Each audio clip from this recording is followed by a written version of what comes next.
cara untuk print barcode untuk asset. So dia ada dua cara, secara longgok dan secara satu-satu lah. Mula-mula saya tunjuk secara longgok lah. Okay, secara longgok dia hanya boleh print gunakan carian asset. Okay, so carian asset tu harta modal ataupun inventory. So mana yang mau buat dulu lah.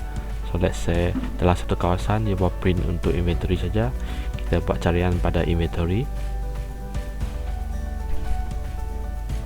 Okey, dekat sini saya bagi contoh bangunan staf 1 lah, ambil pejabat JKM. Okey, bangunan staf 1. Okey, ruang pejabat JKM, buat carian.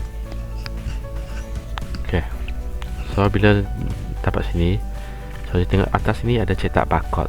So untuk kaedah ini, dia sekali tekan cetak itu dia akan cetak semua 50 dalam list inilah. Okay, dia tak boleh pilih satu-satu lah. Kalau you mau pilih satu-satu, contohnya you mau print semua kan, you mau print satu saja, you kena klik satu-satu ni lah. Contohnya ini, you klik masuk, dia akan pergi pada kad QPA ni.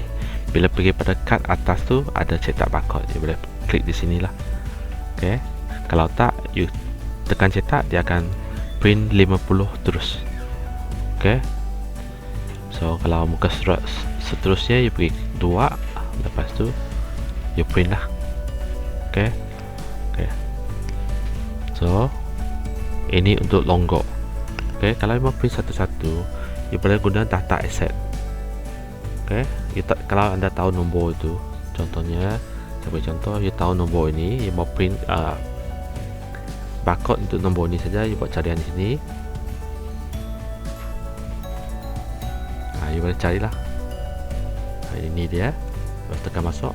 Pada atas kad QPA ni dia ada cetak barcode, you klik dan dia akan print.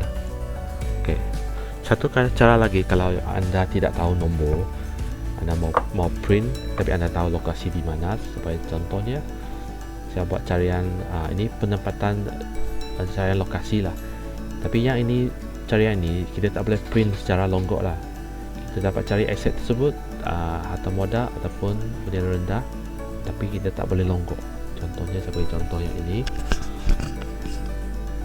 Untuk carian pendapatan ni saya bagi contoh sama dulu lah. Kita pakai contoh sama. Bangunan staf 1. Okey, pergi ruang pejabat. Okey, buat carian, pastikan yang ini sama dengan jabatan you lah. Saya letak semua, bagus lah. Okey, lepas tu saya buat carian. Bila buat carian muncul ni, maksudnya semua ni macam tadi lah, semua keluar 50. Tapi yang ini you tak boleh print secara longgok. Yang ini hanya bagi tahu you apa saja aset, tak kira harta modal ataupun inventory berada di bilik ini.